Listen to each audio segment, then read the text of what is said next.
One time for the sickos. I'm all elite with the game from the get-go. Ain't full of no stardust, I'm a real nightmare, bruh. You can meet me at the crossroads. Business is booming, I feel like the Hearst Syndicate, and they tell me don't hurt anybody. I'm way too fly like Kevin, I could do this all night. Step back, it's a private party, I'm more dirty than dumb with the way I live. No saint like Ricky with the vibes I give. Looking at my watch, it's about that time. When I hit him with the toodles, it's a lot like Tiff. Might as well call me Tony, they don't even know that I'm timeless. AJ Francis, all I really know is first class. $1 Million Man, too priceless, you ain't even over. Shout out to my dogs like Bron. Baby, I'm a limit breaker. You are just a death rider. Can't rest in peace. I saved that for the Undertaker. Proceed with caution, but you ain't Naomi. Can't book the team. Your name must be Tony. IWC say you got to go. I like Jermaine and Gresh. Run it. Let's start the show. Cool kids step to the front. Cool kids. Too sweet sign for the click. Gotta give the people what they want. Gotta get eradicate quick. Yeah, I'm like Seth with the outfits. Coming in hot too live on your outlets. Running these streets like the prophets. Thank God for the new day. Can't stop it. Jey Uso with the yeet. Eat, sleep, flex, and repeat. Whole new swag with a price on the tag like Javon on the young OG. Better recognize on the mouthpiece. See the power level gotta increase. Bring your content on the daily. Feeling like Gresh unleashed. Greetings and salutations, ladies and gentlemen, boys and girls, non-binary pals, baby mamas, baby daddies, and everybody in between. Welcome back to the Gresh Unleashed podcast. This is episode 122 of the show that brings you the good vibes to the best of our abilities. Joining you as always is the voice that does the most, the purveyor of mischief, Gresh. And joining me as always is my partners and my right-hand men's, if you will. I have multiple right hands, like I'm a Spider-Man, but that's besides the point. Yo, joining me as always to my left, if you're watching in video format, is none other than representing Sucio Boys sports podcast and brand in general. He is the giant of the family, Jermaine. What's good with you, brother? What's happening, fellas? You What up? How we do? He just dipped. Bro, we about to introduce you next. Like, I barely had nothing to say because I saw highlight popped up. So I was like, okay, cool. I ain't got much to say because highlight right there now. God dang. It was like he popped in long enough to say, what up? And then dipped. Like, hey, there you go. What? I hate her, bro. Even with a new computer, it's just like now, really? This when you want to do this? Controls? Bro, really? Listen, mine did it to me earlier, man. Bro. Don't feel bad. Don't feel bad. Trust me, mine did it to me earlier. Trying to, you know what I'm saying? I'm waiting for the cue. Next thing I'm like, you said, what up? do. Yeah, bro. Just felt like Jey Uso sleep. Like, God damn. Hey, yo. Hey, I mean, bro. Yeah, that's Ooh, boy. We gotta update that graphic.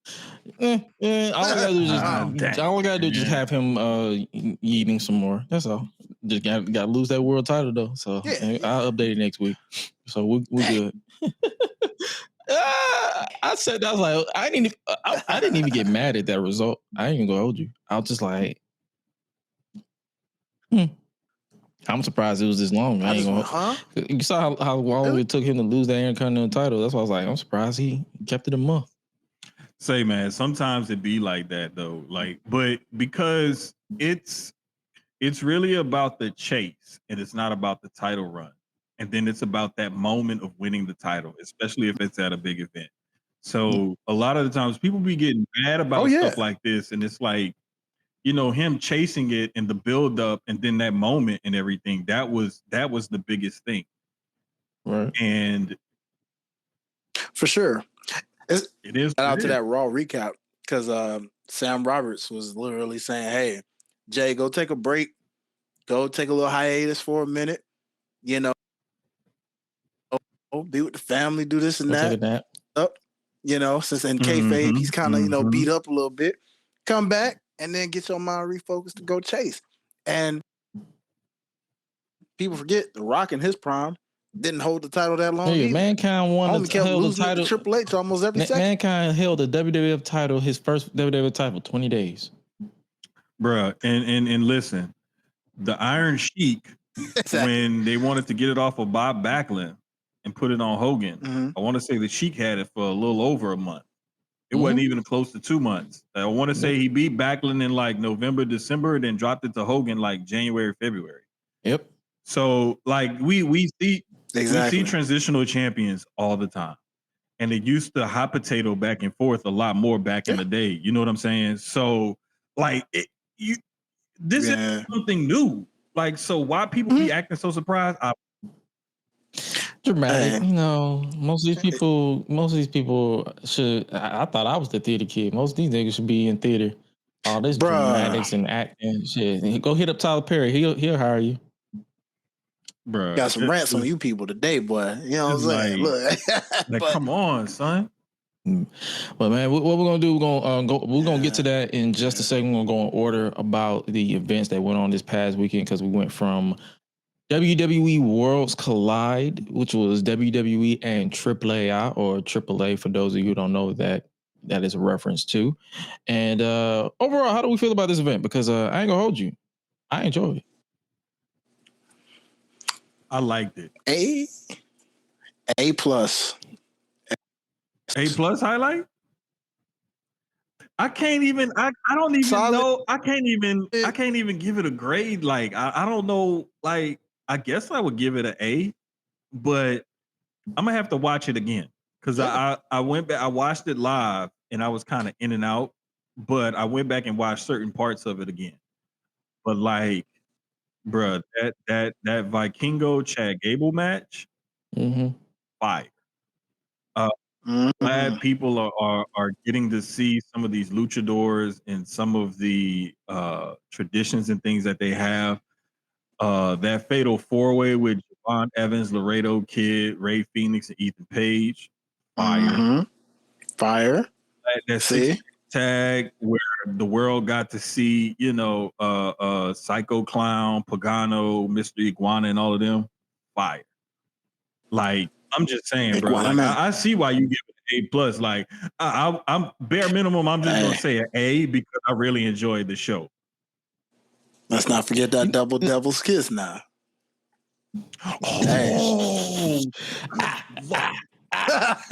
Brother, how could I forget? Little steamy debate on that. Who did that one better? Lola got a little extra fast with her, a little extra sauce. I said, well, it's a win-win, really. It's 50-50. Hey, you can't get mad. We won. Yes. And then you got another one the next night or later on that night. Like, what? Like, man, listen. We're going to get to that one because my sister in Christ, Stephanie Vacquier, or Stephanie Vacquier, as Nikki Bella will call you. I'm going to need her to never do that shit on a ladder again. Yeah. Bro, somebody posted the Stephanie McMahon picture, you know, the one where everybody says Gracias. Says that was Nikki Bella saying Stephanie Vacquier.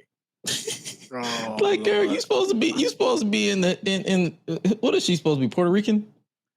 Nah, I think her dad is they're like Italian and Mexican. Girl, yeah, you can tell she don't watch the product because they say that her name a lot, literally. Like for even if they don't say her name, if you just look at her name, it ain't Vacqueo, whatever the hell. How do you even get that out of ER? I don't get that. That's crazy. It's terrible, bro. Vacqueo. That's like me stepping into Spanish class for the first time and be like, hola. Julio? You know how you somebody named Julio? You be like, Julio? Yeah, she's Italian and Mexican. I thought so. I just had to make sure. But yeah, she's Italian and Mexican. Like, bruh. Like, this is a disgrace and a shame. Come on now. And you grew up in California. She grew up in California or Phoenix? San Diego. She grew up in California or Phoenix? It don't matter. You close to him. No, the reason I asked because I know it's more Espanol in Phoenix than Cali. That's why I asked. Okay, it depends on what part of Cali you're in. Southern Cali. She was born in San Diego, and raised on a farm in Scottsdale. Oh, San Diego. That's one of the ones. Yeah. Never mind. Yeah, you ain't got no excuse. Get it together. Get it together. Like, but last little bit from Worlds Collide that I enjoyed was Mr. Iguana. Bro. Yes, another character that stole the show, evidently. They're talking about him all in the streets. I said, okay, man, in the King of the Ring, maybe. Bro, I've seen people say Mr. Iguana, Dragunov may be coming back. It was somebody else, man. Somebody else. It was like Roman. 2 other people. You know yeah, somebody said Roman. I have not seen that, but it was somebody else. I'm trying to think of who the other person was that I saw. But yeah, like they're already talking about like merchandising for him, possibly making the little iguana puppets and everything, like all kind of stuff. And it's just, sometimes you just get a person with some talent and some charisma and a goofy enough gimmick to where it just catches people's eye. And that dude definitely does, because he even does the tongue flick, like the iguana gimmick, like in the match, like while he's wrestling and stuff. And like some of the way he moves around the ring on his all fours and whatnot, like dude is just, bruh, come on, man. Yeah, man. Yo, shout out to Christian. He said Mr. Iguana is in that Joe Hendry lane. All we need to know. He's in that Joe Hendry lane. Yeah. Yes. That's sensation. Definitely. That's sensation. You always get one in the wrestling business somewhere. There's always that one where you just him, Joe Hendry, Michael Nakazawa, and all these gimmick battle royal. There you go. Oh, yeah, because the last one we had was 2001 at WrestleMania? Yep, WrestleMania 17. We ain't had one ever since. We need to bring it back. Bring back the gimmick battle royal, people. Bring it back. So throw Santino in there if you want. So the question I have: is this the argument where you need a character, because you can know all the ins and outs of a wrestling match, you can know a wrist lock from an arm drag, but if you don't have a character, you are not going to make it. Definitely. Definitely. Or you're not going to make it. You're not going to make it to a certain level. The reason why I say that, because there are some pure wrestlers that are currently cooking right now, but I feel like they're not as popular or making it like your gimmicks, like your Joe Hendrys, like your Jey Uso, like your Mr. Igor. Like they're bringing this different attention to, I guess you could say, the industry, because let's be real. Wrestling isn't meant to be serious all the damn time. No, it's not.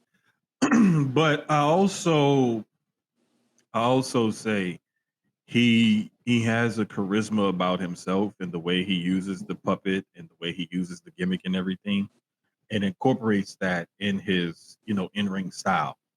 And when you can blend all of that together, all of those elements together, that's when you capture that part of the audience. And I think that's what's helped him rise so quickly in just that little bit of amount of time that he was, not a little bit. I think the match was like 10, 15 minutes or so.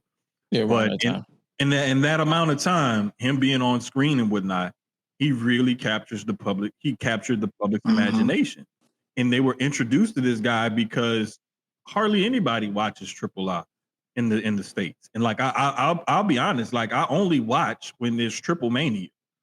And the last time I remember watching Triple Mania like live or like right after it aired or whatever was when it was like a couple years ago when Penta took Viano for his mask in the main event.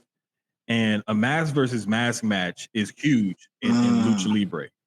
And there was a whole ceremony after the match of Penta taking off his mask and everything. And that's where one of the coldest pictures in wrestling history ever came from. Argue with your mama.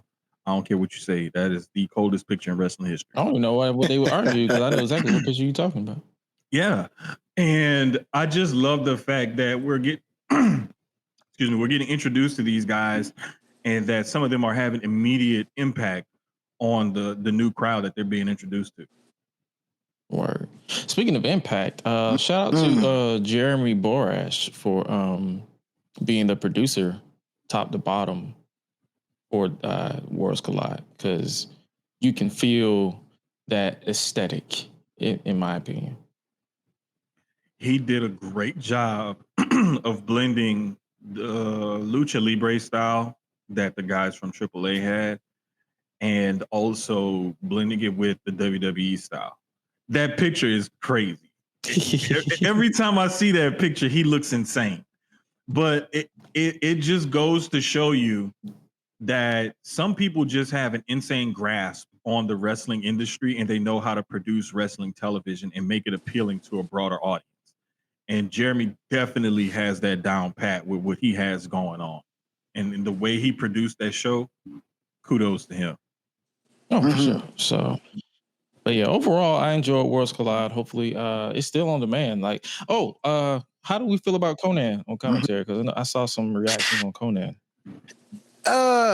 He doesn't have my initial reaction was, oh my God, where's the energy? But then when I watched it back, like on my road here, on my trip here, I was like, he was fine. Like he didn't take away from the matches at all. And he told me some stuff that I had no idea that I had no idea. So he was viable to commentary, in my opinion. Oh, definitely. What you think, Highlight? No, I was just about to agree with Gresh. Honestly, I was just gonna say, like, the charisma may not be the greatest, depending on what you like, but in his style, as you mentioned, especially as you know, you mentioned, Jermaine, earlier about a lot of American audiences not watching Triple I, just explaining different things, and sometimes in his own little way, he could be dead serious. Because I didn't catch it, but I heard. Yeah, you're good. Oh, okay. I saw the screen. Like, oh, you're good. Did my internet go back out? But I saw somebody just WWE programmed and say stuff like, "We want tables." Apparently, he caught them saying, "This is really, really good. What do they want tables? Like, what you do that for?" Exactly. Yeah. What you want? Tables? So shout out to Conan. I mean, that's just really fun. Are you He doesn't need tables. Like, that's what I say. Like, shout out to Conan, man. Shout out to the OG. It's good to see him do some stuff, and it's about as close as we gonna get to him in WWE. I'm with it. Let's get it. Hey, I think that like Conan was like and I know I'm making another food reference, but I don't care.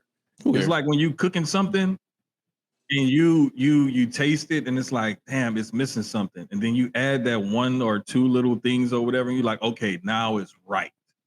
Mm-hmm. That's what Conan was for that broadcast. He may not be everybody's cup of tea, but I mean, the guy, he brought what he needed to bring to that broadcast, because Corey Graves was like excited, and you could tell Corey Graves was really into it. And for those that didn't know, he even mentioned it on the broadcast, like his brother has performed down there a lot of times. So he's watched the product and he's familiar with the product and whatnot. But Conan gave that extra little, like, it's like when you get a good piece of fried catfish, right? And you like, man, this is good. But then you put a little hot sauce on it, you like, oh, now it's perfect. Conan was like that hot sauce on that fresh catfish. You put some hot sauce on the catfish, you're gonna start dancing like Norbert when he got that wine cooler. This is hilarious because I had fish today for dinner. So y'all are funny. Y'all fried fish kind of day. Fried fish and green beans, baby. Hey, I gotta take that catfish out the freezer and go ahead and cook it, because my mom brought it to me like a while back, but I need to go ahead on Friday. When I get home, I'm gonna buy me some catfish to cook. I'm gonna throw that. Let's go now. Throw that in the grease. But shout out to Conan. Shout out to Worlds Collide. Hopefully, we get to see more events like this. It was fun to relax and turn your brain off and just enjoy the ride.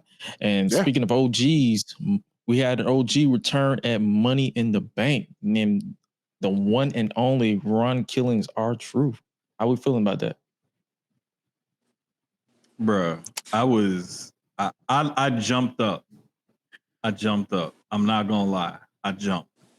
Because I'm sitting here watching, and I was like, And I saw whoever it was attack Cena. And, you know, Black Hoodie, you thinking Bloodline probably. I mean, in a way, he's a part of the Bloodline because that's Roman's boy. Listen, the Truth is part of all kind of cliques. But yeah, he been deep in that. The one consistent thing that I've been seeing, even seeing the reaction videos lately and whatnot, is when that pants leg came up and you saw the black Air Force One energy, and then you saw that black leg, like, oh, it's a black dude. Mm-hmm. And the first thing people, is it Truth? Is it Truth? Is it Truth? Who is it? Who is it? Man, that mask came off. Took that hoodie off and that mask came off, bruh. Listen. Everybody went crazy, dog. Mm-hmm. Everybody went crazy. I saw one reaction video where one girl, bless her heart, she actually broke out in tears. Yeah, I saw that. And I saw that. You see, you know which one I'm talking about, Highlight. She broke out in tears, and it's just, man, it's one of those things, bro, where the only way I can really describe it is that there's some people who are going to mean more to your company, your business, or your organization than you really know. And you won't realize that until that person is gone and they're no longer there. And then you'll see what that person really meant. And WWE was smart enough to course correct, you know, not even a week later, and made sure they did something about it. And I love the way they brought him back. I love the seriousness of his look and his tone, his facial expressions and everything. I'm glad that he's going to get this run they're going to get this run out of him before he's actually, you know, done with WWE. Oh yeah, I feel like they're gonna push him to be an ambassador when he's done. Yeah, you have to keep somebody like that around. Man, you know, yeah, it's gonna be interesting to see how that goes because I don't know. I mean, different reports claim that he ain't really too keen on Triple H right about now, but you know, based off the matters, because this whole is it a work? You know, oh, it's not a work, bro. This is like legit. Yeah, because Nick Khan had to step in. Yeah, because everybody else was dragging their feet, and he was like, "All right, bro, move." Yeah, they saying he told everybody no until Nick Khan ended up calling him, and that's when he finally buzzed and was like, "All right, bet, say less," you know. So, like y'all, I'm glad to see the return of like Ron, the split personality vibe that is given, where it's like, yeah, you know, Truth is a good guy, because like you, Jermaine, I jumped because I ain't gonna hold y'all. I didn't pay this match not one. No one did. You're fine. I'm not gonna lie. It was no. I mean, I really had the sound on. That jump was muted. My brother, I was doing something. My brother. This show was on while I was working. I took my headphones off soon as the bell rung. Like, he had it on in the back. Like literally, Gresh had it on in the background. And then I looked. I happened to look down at my phone and saw John Cena get attacked. I'm like, "What's this?" And put my headphones on. Truth. And then I just went back on about my business. Like, it's John Cena it was 2025. I don't give a fuck. Yeah. It was some spots. You know, like shout out the little acai moonsault. You know that Logan Paul did on Jey through the table. You know that was a nice little spot or whatever. You know it picked up at the end or whatever. But like you said, it wasn't until I saw that attack. You don't have to nitpick. See, you nitpicking what the good part is. That lets you know how ass this match is because you're looking for something good to talk about. We're not doing that anymore. Fuck that. That shit was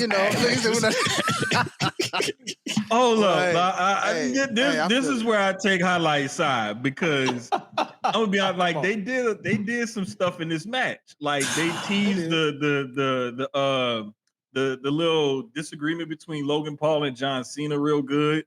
You gotta get that match too. I peeped that. Yeah, the beginning where Cena was like, "Okay, I'm going against Cody. I'm tagging out. No, I'm tagging back." Like they did some stuff during this match, and it also helped further sell Jey Uso's injuries or whatever. Listen, if y'all put Logan Paul versus John Cena on Saturday Night's Main Event, I'm watching Collision. Hey, listen.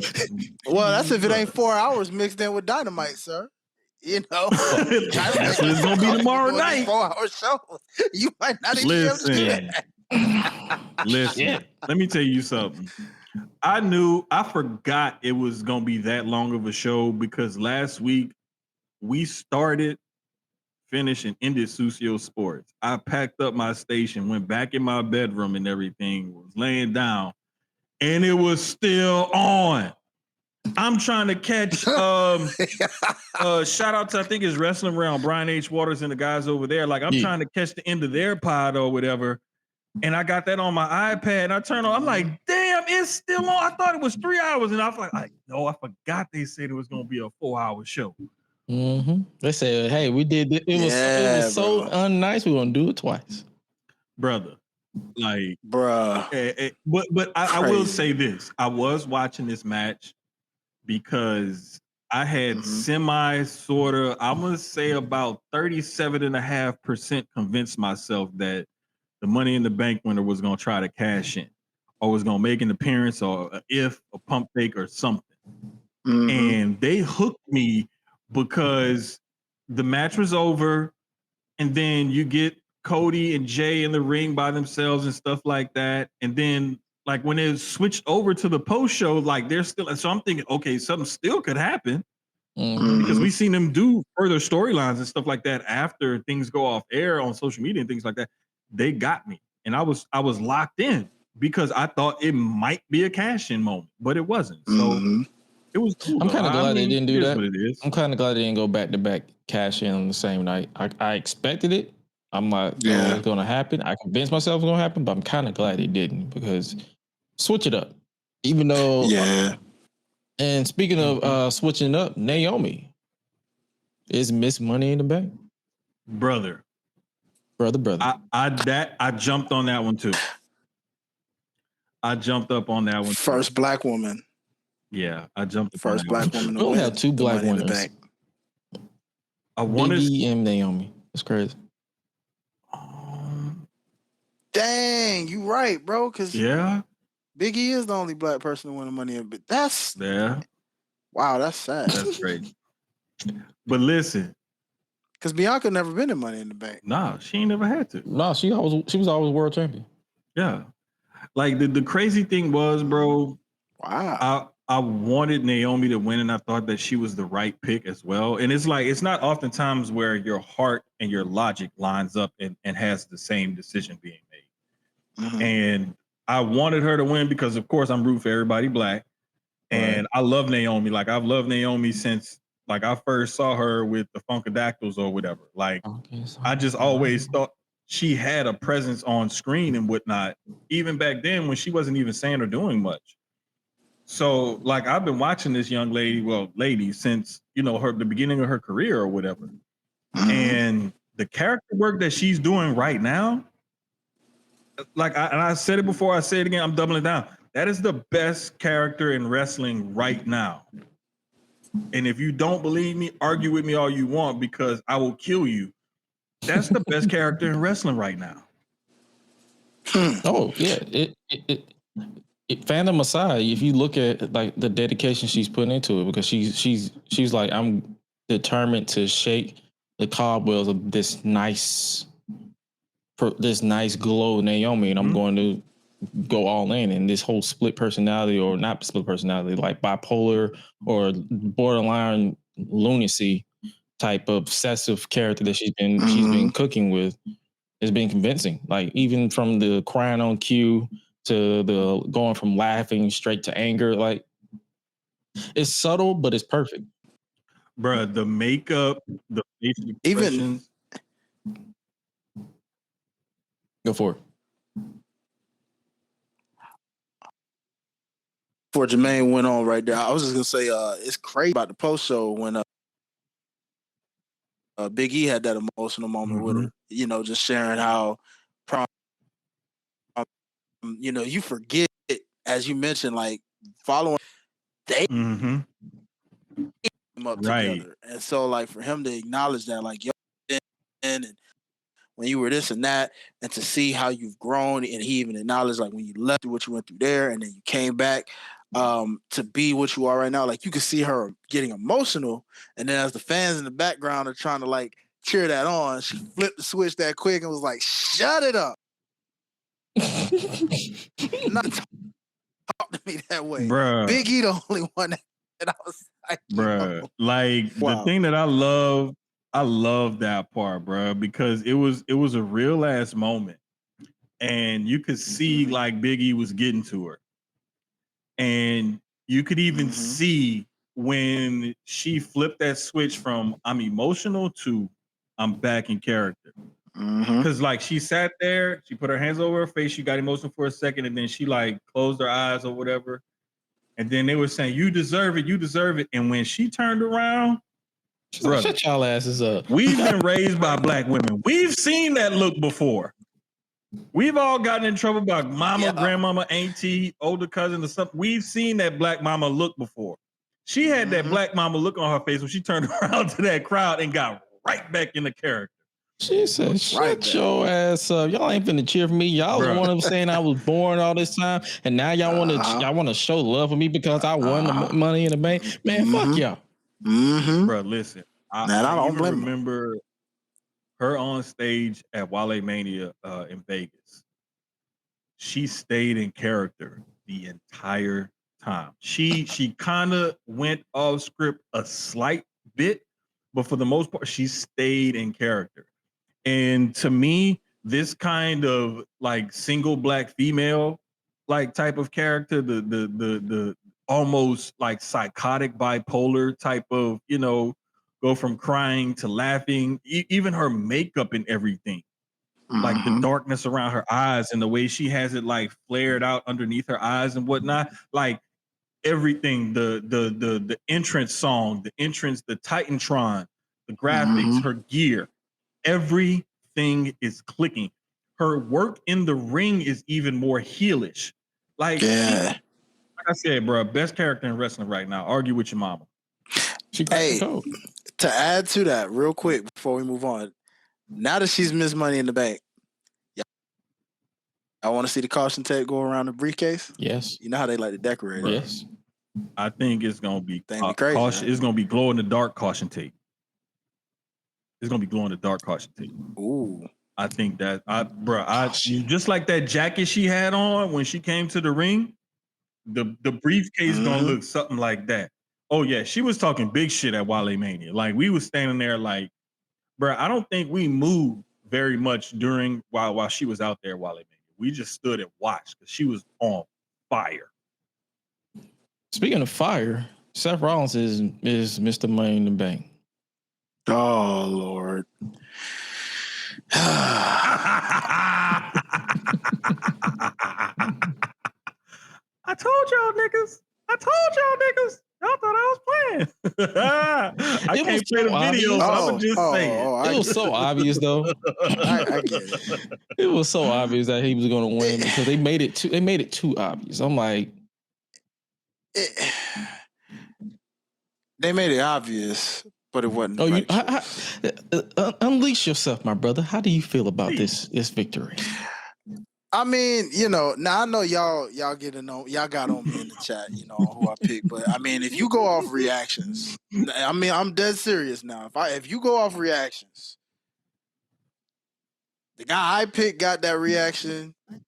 LA Knight got that reaction, and I believe somebody else got that same. Didn't you pick El Grande Americano? I did for obvious reasons. The reaction of the fans clearly showed me I wasn't crazy. The reactions of the fans showed me I wasn't crazy. I stand by that. I don't care. Argue with your mama. The crowd said otherwise. They was with me but again, as my failsafe was, clearly my failsafe was just close. So what I'm saying is, why the hell didn't you pull the trigger on LA Knight, bro? I understand why you didn't do it last year.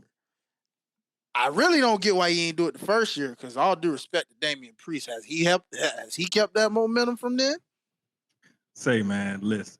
The real fan reaction to me, the real fan reaction to me was Penta and LA Knight were the two that I remember when they got close to the briefcase, you could see the fan reaction. Grande Americano, bro. Go back and watch that. I'm telling you. I'm gonna go back and watch it though. I'm gonna go back and watch it. I'm gonna go back. Because they know who it is now. You know, so they say. Marty, shut up, bro. God damn it. Nigga talking about pause now. You said what you said, nigga. Yeah. Right. You said you knew what you was going for, brother. You knew it. Write beautiful songs and win Grammys and shit. And this nigga gonna put something up there like that. You know what I'm saying? Like, what the fuck? But nah, man, like, bro, like, look. I honestly, if it wasn't gonna be Seth, it would have been good if it was Solo or Penta. And the reason why I say Solo is because it's always better when a heel has the briefcase. It just is. History's proven that. And Penta is one of those fan favorites where everybody would have got behind. I'll give LA Knight his due, but it's like he's a guy that they kind of use like to put a little spice or something. Kind of like I was saying earlier, he adds a little certain je ne sais quoi to everything that he's a part of because the people get behind him. He got the catchphrase, you know, whatever. Mm-hmm. But to me, if it wasn't gonna be Seth, it had to be Solo or Penta. Because those were the next two guys that I feel like could have done the briefcase justice. But see, how long until LA Knight loses before people stop giving a fuck? Think about that. Now, I'm glad you said that, Gresh, because think about that for a second. There, that first year, and hotter and hotter. You talking about the Slim Jim Battle Royal? We were there at that SummerSlam. Yes, remember, before then. Yeah. And he finally won something at that point. Hotter and hotter and hotter to where it was like, okay, now fast forward, rewind back to Mr. Triple H, who this fool was just taking the brink of a whole lot of, I can't even explain it right now. I don't want to say fumble because people are using that way too much. This fool's just you do got butterfingers doing, something. Because how you gonna sit there? Good things come to those who wait. Okay, I got this 3 years ago in his first Money in the Bank. You didn't give it to him then. You gave it to Damian Priest. Again, we were there for that cash in. Well, we weren't there the day of the cash in, but we were there that weekend of when he cashed in. Cool reaction.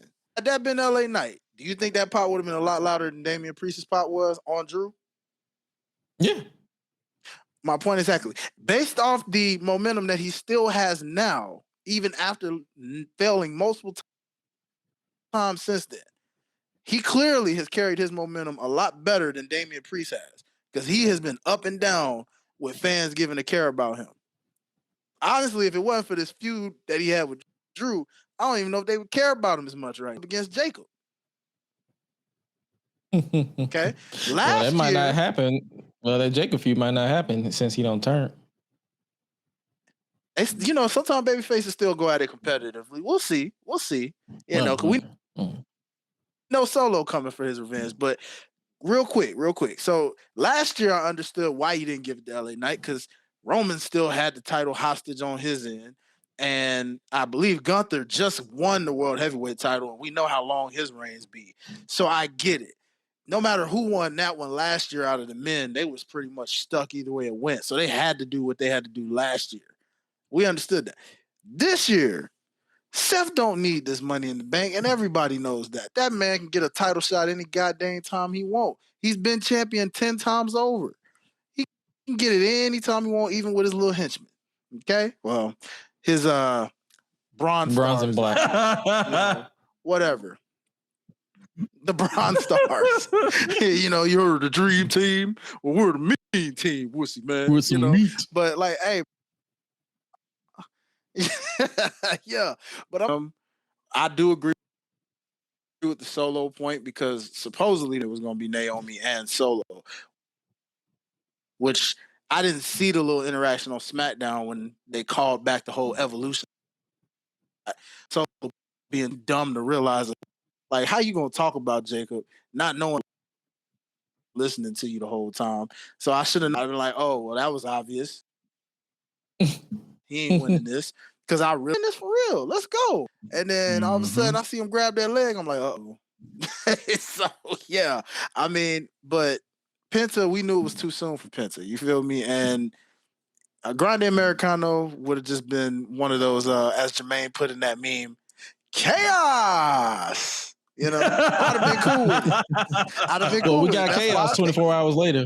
48 hours later. So listen, we definitely got chaos, but yes, I just feel like with Seth winning it, we're not gonna see a quick cash in. I think we're gonna see a long play. And I think he's going to continue to tease this, and they're going to continue to walk out and hold that briefcase and whatnot. And it's going to be one of those things, man, that my hot take of the week is that Cody's going to take the title back off of Cena at some point, and that's when Seth is going to cash in on Cody. Yeah. Because he's got to get his leg back on Cody. Cody beat him 3-0 like out the gate. And he beat him with a broken titty. Yeah. Like, I'm just saying, bro. Titty dangling like the chandelier. Arm and titty just dangling like you know what I'm saying? Like you cutting up a whole chicken and like you can't quite sever that one tendon from the leg to the body and it just be dangling there. You just gotta break it off. That's how Cody arm and his titty was hanging on in a Hell in a Cell match. But like him and Barney the dinosaur was matching. Man. Y'all stupid. Hey, this main event title picture is actually probably the most interesting it's ever been right now. I'm not even gonna lie. On both ends. Because even now with the sudden shocking change to Gunther, it leads you to wonder, like, okay, so that means the babyface is definitely winning this King of the Ring, you would think. Yeah.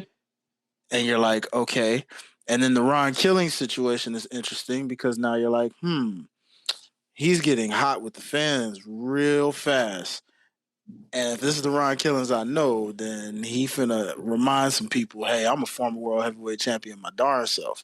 So even with the age, I ain't worried about age because of the fact that we see John Cena. John Cena is the world champion, almost damn near 55. So niggas need to shut up about that. We about to have a world title match, like a one of them AEW world title matches where the combined age is like damn near 100.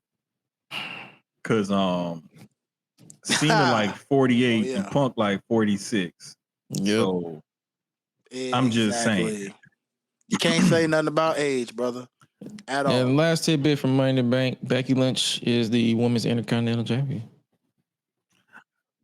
As we all predicted. Yes. I think that they did this just to put that belt on her, just to help her get towards like winning all the women's titles, to give her some more career accolades and to have her feud with her pupil or whatever. So how long until she wins the NXT Women's North American Championship? No, I think the next one gonna be that US title. No, the reason I say that because it's like she still got two if that's the case. Well, I'm talking about main roster title. Oh, okay. Well, I don't know, man, because she didn't win the NXT title, and when she ain't had nothing else left to do, they ain't had no problem sitting her down there to win that. That's what I'm saying. She gonna win that one too. She gonna win that one too.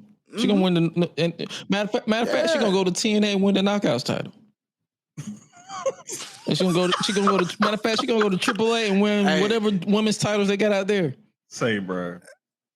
Hey, brother. After what we saw with Trick Willie, anything is possible. You know what I'm saying? She gonna reunite with Lyra and win the Knockouts tag team titles.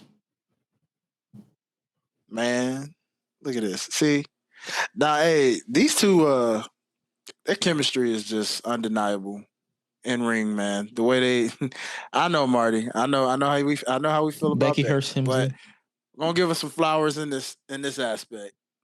Her and Lyra make a lot of good magic in ring. They have not had one bad match together at all. And when Lyra wins that title back, the next match is gonna definitely go times 10 of what these have been, because each match has gotten better and better. I don't think Lyra's taking that title off. Is Lyra gonna take the title off her, or is Bayley gonna take the title off her? Because we also saw Bayley return. We did. We saw the purple version. I did not look at that hair at all. I'm not even going to Oh, I looked at it all. Well, you know what? Hey, listen, I get it. I did not. Let me get to the yams. Sweet yams. Yeah. Sweet yams. Talking Pam with the yams. All right, nigga. All right. Yamala. All right. I said Yamala, you know. Hey, man. But like the reason why I don't think it's Bailey is because it just seems like it's primed to get back to Lyra. But I like that Bailey's in the mix because it's adding to the overall prestige of the IC title. Now, once Julia gets her hands on that US title, now things are cranking up for both of these mid-card titles all of a sudden. And I love Zelina very much, but I'm sorry. It was a nice moment. I'm happy she got it. Julia got to take that title ASAP. So and when she take that title, I need Zelina to get new theme titles. Yeah. Because it sounds too much like Megan Thee Stallion. Bro, I swear, it's the same it's the SmackDown theme song, just at a different pitch or something. 1, 2, 3, 4, 5, 6, 7, 8, 5, 6, 7. It's like, I thought they did her dirty because I'm like, damn, they ain't even give her no theme music. They just got her coming out to the commercial break music. And then she came out one time and I was like, oh, that is her music. Yeah, I was like, oh, damn, that's messed up. Especially when you're not paying attention. Yeah. Listen, I'm going to put it to you like this. I really do have to go back and watch that Becky and Lyra match again because I did not watch it live. Like, I took that opportunity to go take a shower.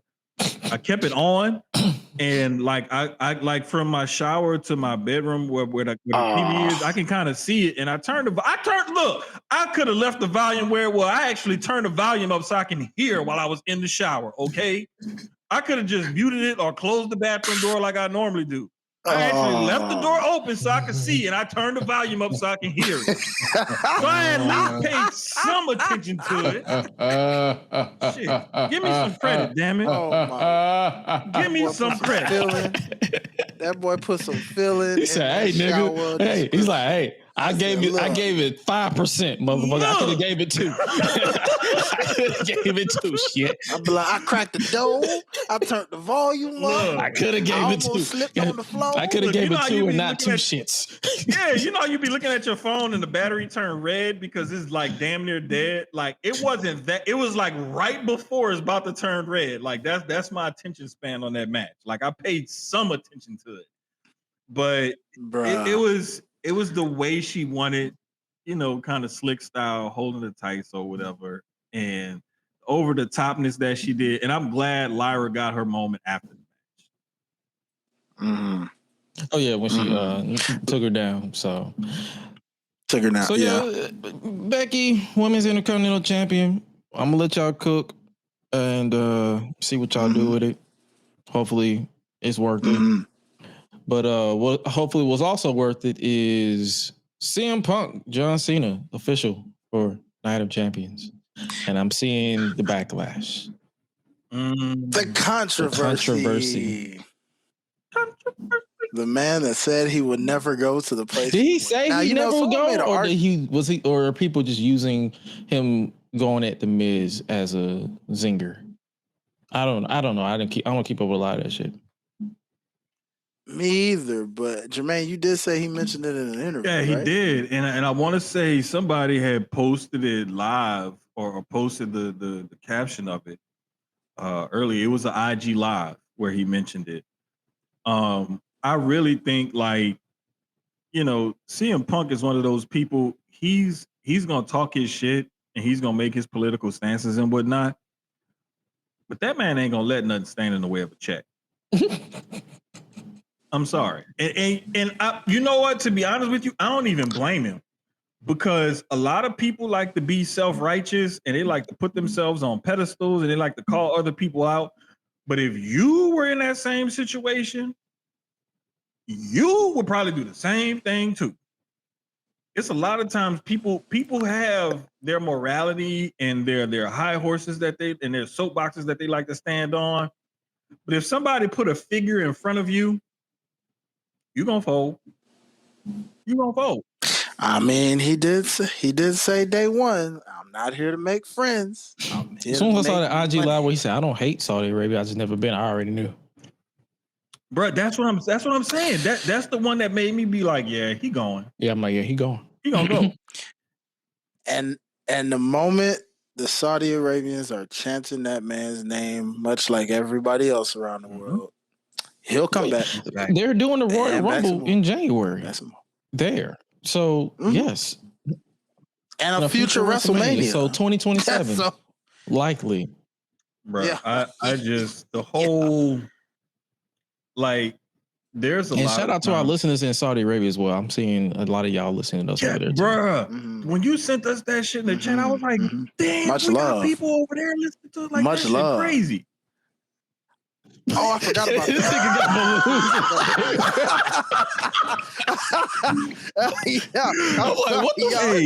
Wait, I forgot about that. That means like, bro, I was balloons. What the fuck?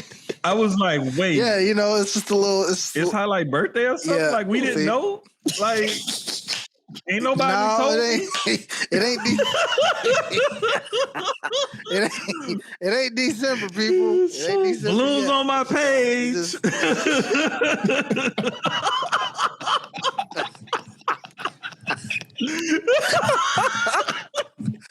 Oh shoot! All right, man. Shout out to the Apple product iPhone updates. I forgot about that. And shout out to y'all listening to us everywhere because we are growing and going places. We appreciate y'all. Appreciate y'all. But nah, man, I'm not upset at this. Some people prefer it would have happened at SummerSlam, but did everybody forget that Cena and Cody is happening at SummerSlam, basically? Or am I tripping? I mean, I wouldn't mind if they didn't even do Cena and Cody at SummerSlam. I wouldn't trip. Yeah, I really wouldn't. I really wouldn't, because I want Cena to actually, and if he holds on to the title a little bit longer, I wouldn't be mad at that either. Past SummerSlam. I need him to change up his promo style though, because good God, you are not making me boo you. Yeah, bro, that's screaming into the microphone thing it's so. I'm tuning you out. I will say this: when he got aggressive and he screamed into the microphone, that was more believable than a lot of his straight face shtick that he normally does. No, I think that's my main problem. Him yelling never annoyed me. It's more so the monotone, like, I am going to ruin wrestling. Okay, Terminator. And he gets like that little extra emphasis, like, I'm going to ruin wrestling. I am going to ruin. If you want this undisputed title, you have to follow me to Saudi Arabia. Like, what? It's like you gotta be more aggressive, John. Ladies and gentlemen, to those who've seen him in those Fast and Furious movies, I have not, because I checked out of him a long time ago. But still, I remember when he was the villain in the first one, and he was in that exact same tone. And what do you know? Not even a movie later, he was charismatic Cena, and it actually worked because they liked. And he died. But then again, it's Fast and Furious, so that nigga will be right back in part 2. Mm-hmm. Exactly. They'll come up with. No one ever dies in that movie. Nope. Did we not know that? They just go to sleep. Yeah. They just take a nap. That's all. Hey man, like I'm not gonna lie. As some people may not be happy with this matchup or whatever, it is one of the matchups that a lot of people actually wanted to see in Cena's final run, just because of the nostalgia of it all. Mm-hmm. And I'm gonna be honest with you. I think that we may get a better match out of Punk and Cena than we got out of Cody and Cena. Simply because both guys' work rate has slowed down tremendously, and they can't do everything that they used to do as crisp and as Punk ain't never been crisp. Exactly. And but I will say that's almost been kind of part of his charm as well. Is that he's not the most like stylistically pleasing wrestler sometimes. You know, he's not a Daniel Bryan or a Bret Hart you know, or guys like that are, you know, extreme ring tacticians where everything looks crisp and clean and fluid. It was kind of part of his charm. But knowing that Cena is so much slower than what he used to be, and he cannot do everything he used to do, and some of the things that he still calls back to, he can't do them as crisply as he used to. Punk can't either.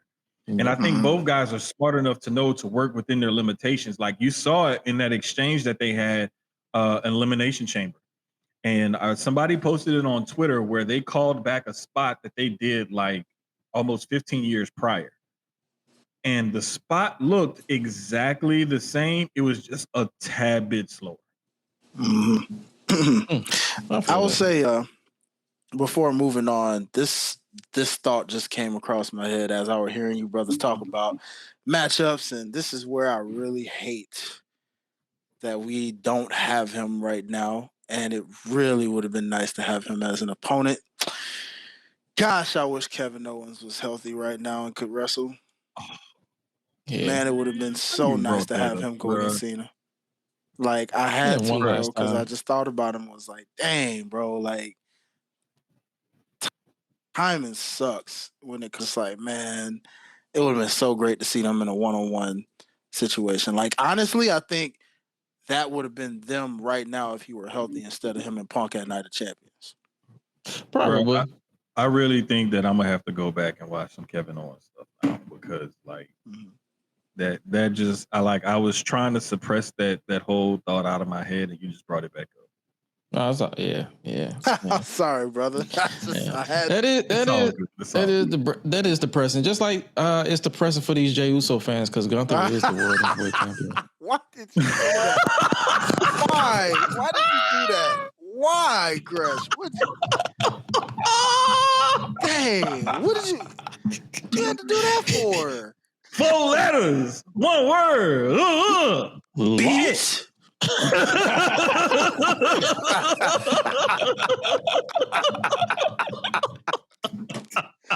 I'm sorry, I had to do it. I love Jey Uso, but I had to do it. Y'all. Me too, man. Like, that's my dog. Like, the theme song and all that stuff, the vibe that he had, his run as world champion. I had fun, but come on.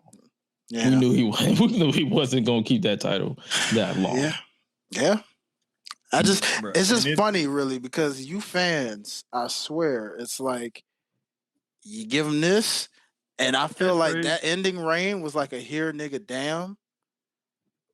Like, can you stop complaining about Jey Uso now? And now they're gonna complain about Gunther still having it, where it's like, oh great, now we got a guy that beats people with sleeper holds and power bombs and clotheslines and things. That's the reason why I hate that Triple H said he's online, because, like, nigga, that's the last people you need to listen to because they don't know what they want. They don't. Listen, people gonna complain regardless. Like when Jey had the title, it was Yeet Man, and he's just the entrance, and he's like Samoan Enzo and all this other bullshit that people were saying. And when Gunther had the title all that time, it's like, man, he's boring and blah blah blah blah blah. And now I ain't gonna hold you. The Gunther complaint was kind of valid because they did not give him the best competition. Okay, fair. You know what's funny about what you said? I will agree with you on that. Did you? I don't know if y'all caught the video or clip of the whole Raw recap thing, but they interviewed him right after the show, fresh off of that win. And you know what that man said? And I sat there and thought about it. That man literally said, "Hey, the top ones is ducking me when I got the championship. They ducking me." And I'm like, you know what? Dang, you know, you kind of make a point. You know, Roman didn't want to go after you. Punk, you don't want to go after Gunther. You know, none of y'all want to go after him. Really? You don't even see Seth trying to Seth didn't even try to. He teased freaking Cena and them. Why he ain't come out and tease Gunther fresh off of that championship victory? You should have heard that music go, burn it down. The show should have ended with scared a big gun. That's all it is. Hey, man. The Gunther ain't nobody that everybody wants to just wrestle though, because he's not gonna be one of those guys that's just gonna give you an easy match. But you know what he said? Nobody matches my endurance or my stamina or am I this? And I said, really? You sure about that? You sure about that? Is Brian Danielson a crazy free? son of a gun that should be. Yeah, it's a crazy son of a gun that has beaten you before. That could be the mystery man in this here King of the Ring. You sure about that? Not to mention, there's a wild Samoan. That's, he may be U.S. champion for now, but there's a wild Samoan that I know. He just talking. Let's be real. Gunther just talking shit. Gunther just talking shit until you get got. That's all it is. Oh yeah, but you gotta.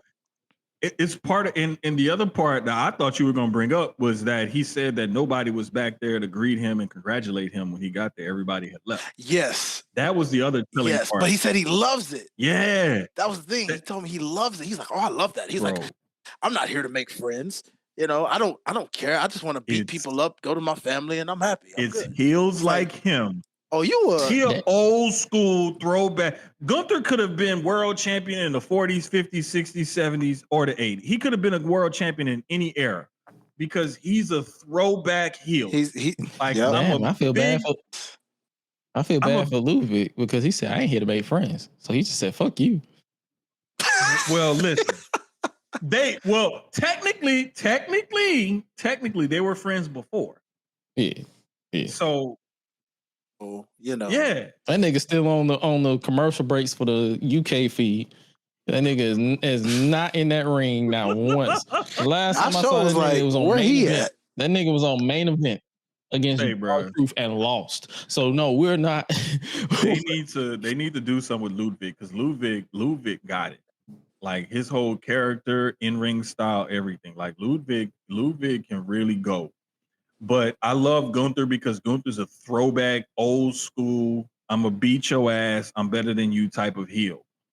And I'm going to talk my shit because I know I'm better than you and you're not better than me. And I know I hit harder and I'm a better wrestler.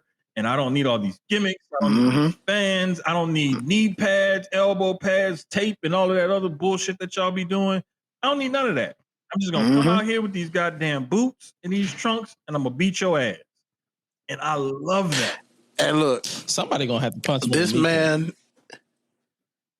Eventually, because he don't wear no knee pads. Because look, when I tell y'all, this man is the WWE version of freaking Drago.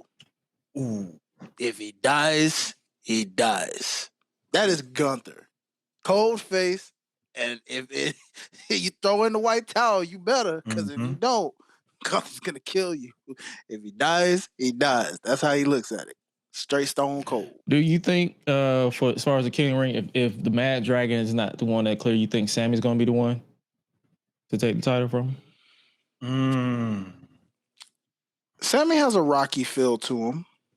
Because y'all mentioned Drago, so I was like, Rocky. I would love for Dragunov to come back and do it, but I think that I'm not sure if he's back yet. I want to say they said his projected time to come back was still like September. Yeah, like September or something, right? Mm-hmm. So I don't think it's gonna be him. Like there's so much that they can do with that mystery spot. Like some people saying Mr. Iguana, some people saying Roman. There was a couple other people that people were thinking about doing, but I can see this being a Sami Zayn moment. But the reason why I'm kind of hesitant because Sami just beat him at Mania for the Intercontinental title. Mm-hmm. So are we just gonna run that same trope back? No on Triple H, yes. Beat him this world title? No on Triple H, yes.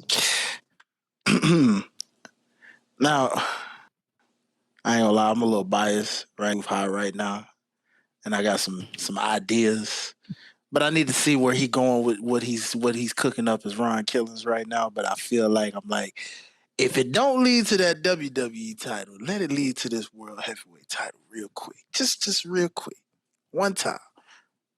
But I gotta see what it's something is brewing here, and I'm like, yeah, he catapults him real quick because I'm paying attention to these fans. Mm-hmm. I'm paying attention to his antics, and he ain't all there, but he there at the same time. That's the crazy part. He ain't all there, but he is there. It's almost like another version of Naomi, but a little different. because Truth was always good at that. And it's like she good at playing angry black woman. He good at playing angry black man. And man, I don't know. I feel one of these titles coming his way. I don't know which way. It just depends on how this build up go. But if it was me and he was going out to say the WWE title, if they were bold enough to go that way, I know how you distract Cody to where Cody doesn't get the title. They are not bold enough to go out that way. That's the thing. Hey man, R-Truth with the Minoru Suzuki haircut, or I'm sorry, Ron Killings with the Suzuki haircut. Yep, I'm here for it. I'm definitely here for it. And I don't even want him to get it like trimmed up, or I want him to leave it crazy looking just like that. Nah, bro, like, I'm sorry. Go total psycho Black Air Force energy, like Ron Killings the whole nine. No. Go bald, bro. Either go all the way or leave it alone. You should have left. If you want to go all the way, you should have left it on. If you want to go all the way, you should have left it on. But you gotta admit, when he cut the locks, and he just got like the designs where he did still have a little bit of hair left. Yeah, like that's a look, bro. It's a look, but it's stupid.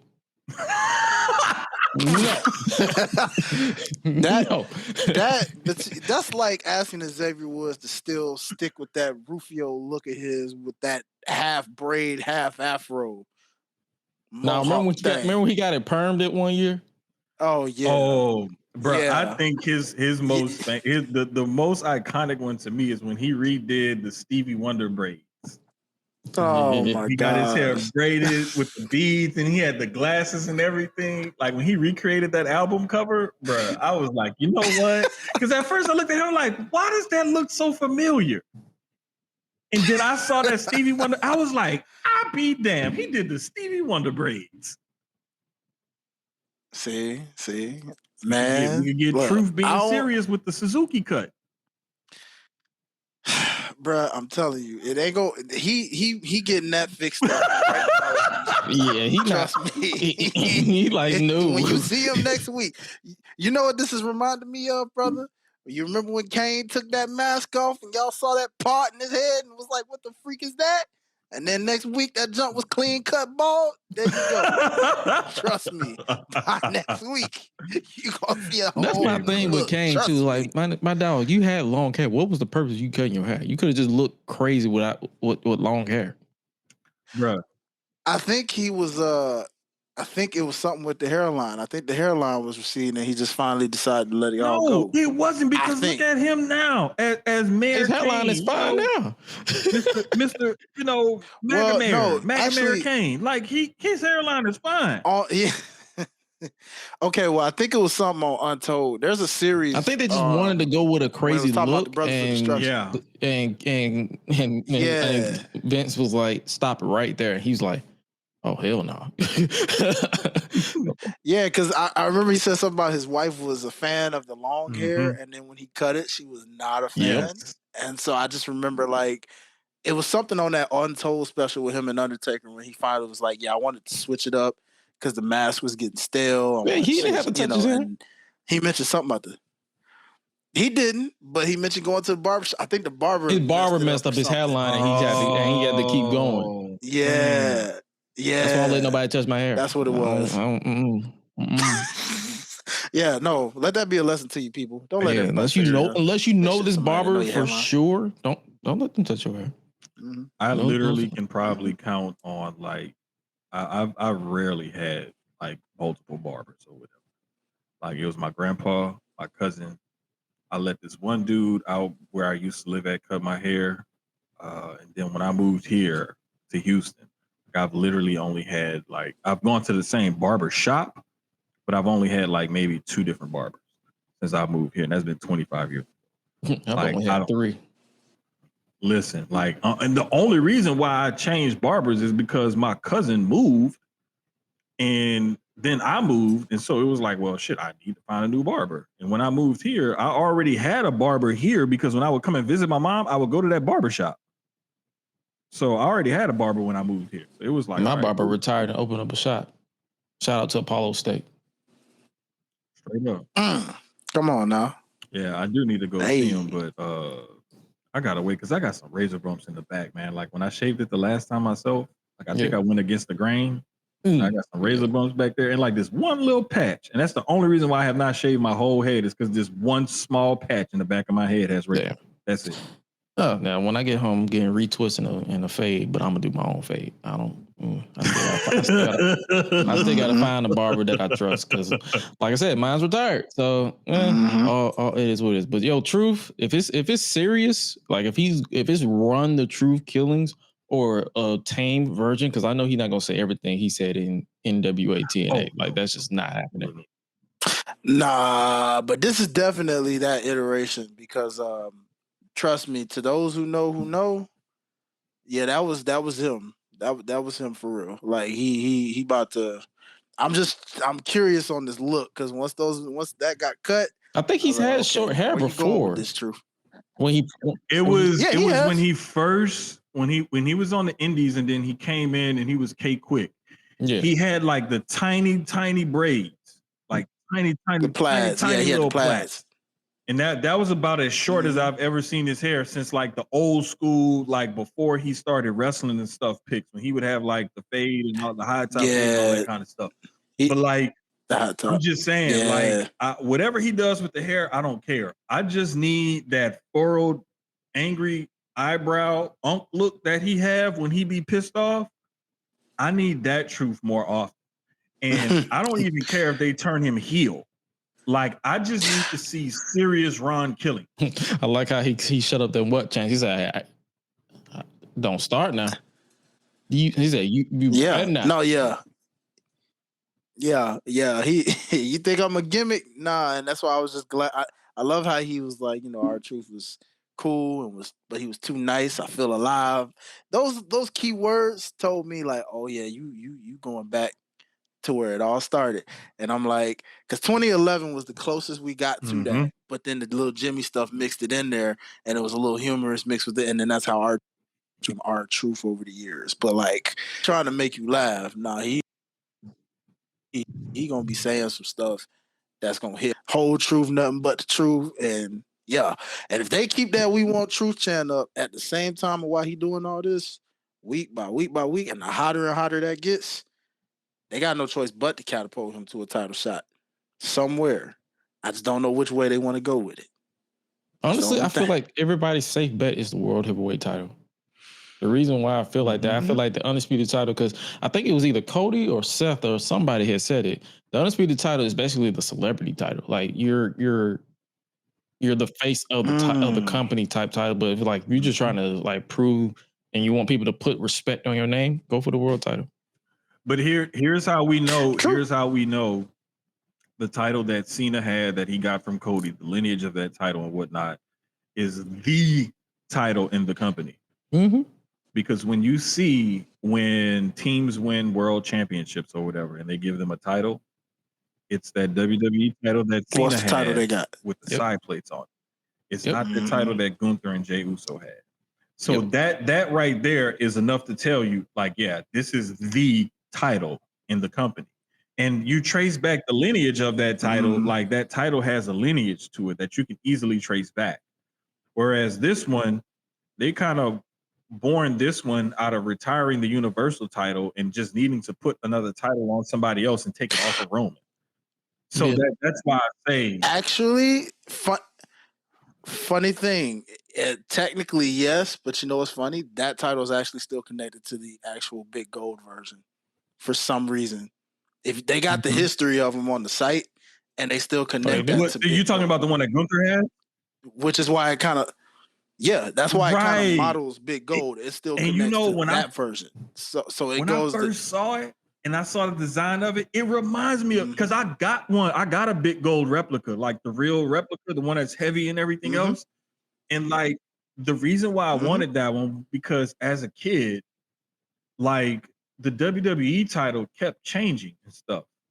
The WCW title, NWA title, that title pretty much stayed the same. And I was always a Ric Flair guy. Like I don't care. I always loved heels. And that title just represented like wrestling to me for some reason. It's from the South. Like if you from the South, that's the goal that you want. It's the big gold belt. Yeah. That's our title. Yeah, it's between that and the NWA title. I think both of those are like NWA World Heavyweight Championship, the big gold belt, and I believe the US title, the WCW version. Yes. Like those were the TV title. The TV title too. TV title. Like that one was but it's just I would love to see Truth go after Gunther when Gunther has that title. Because then it could be a whole thing where Gunther's like, yeah, you're just this or you're just that, and you're just a figment of the fans' imagination or whatever. And then Truth has to be like, nah, dog, like, I'm serious. Like, I'm gonna beat your ass. And then proceed to just fight. Exactly. And Truth really about that life too. So the funny thing is he can put some straight up fear in Gunther. Like, you remember when who was that? Remember when he was scared and somebody bucked at him? Who was that bucked at him and he kind of got, it was when he lost a little confidence from that first loss. Remember somebody Damien? Damien. Yes. Remember when Damien was scaring him with the real street? Yeah. Truth can Truth can do that legit too, because he about that life. You know, people forget, like, what's that you say about Young OG? Homie from Carolina. Who else from Carolina? This boy from Carolina. He don't play that. Truth don't play. That dude from Charlotte, North Kakalaki. Come on, man. Yes, hey, bro. Y'all talking about Flair country. That nigga is Truth country. Yes, sir. Listen, yes, sir. When you get a guy that's like a legit guy like that, and that character is so believable because their personal background is partially, gave birth to their character and their gimmick. That just makes a wrestler that much more believable. And when you have a guy that can tap into something like that, like I'm with y'all. Like at first people was like, he should take the title off of Cena. And I'm like, I don't want to see him take the title off of Cena because like that title is like the title. And so in order to, I don't want him to be a transitional champion. Like I want to see him get a run at the belt and maybe get the belt or whatever. But like even if he goes at Gunther, like that program and those promos that those guys could have, looking at where Truth has come from and where he is now and how Gunther is so serious and so the mat is sacred and everything, you already know he's going to come at Truth from that angle of you're just a joke and da-da-da-da-da. And Truth going to be like, I'm going to show you how much of a joke I am. And I just think that program would be better for him to go into the promo exchanges, even the match itself. Because Truth may be 52, 53 years old, but that brother is still in shape and he can go. So let's not take anything from him. And I'm not trying to lessen him by saying he should go after Gunther's title instead of Cena's. It's just the whole thing with Cena is like, what can they pull from? What can they go back to? And it's going to be the whole childhood hero thing. And then now I'm serious and blah. It's like we've already kind of seen that. I want to see something different. And the difference that we got from Truth now is what I want to see him go into with Gunther. If they did go to Cena route, remember now when he was still R-Truth, he did say something to him in the press when he said that we got a lot of history. And you know what I'm talking about. Now, he was saying they do have legit like history. And even Ron Killings knows that, but that's if they wanted to go that route. I'm with you. I wouldn't mind it being a World Heavyweight title. I heard this Truth news made it to a mainstream level. So believe it or not, a lot of mainstream people actually do know about Ron Killings. Where it's like, oh, he could get that title if he wanted to. And the mainstream absolutely knows who he is. But like you said, it's just a matter of what does he personally want to do if he gets that run.